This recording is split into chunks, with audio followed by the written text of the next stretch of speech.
Învățați să ambalăm motorul, că lumea țipă doar când trece învingătorul. Educați la fel ca prădătorul, că nu poți fi decât supraviețuitorul. Motivați ca într-o finală jucătorul, cupa mai mare o ia mereu câștigătorul. Programați să spargem difuzorul, ridică tot la maxim să trezim ascultătorul. Acuzați că am colorat decorul și că știm numai cum să poluăm sonorul. Judecați că nu mai dăm onorul când pe covorul roșu stă conducătorul.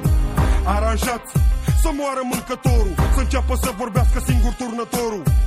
Obligați să scriem viitorul,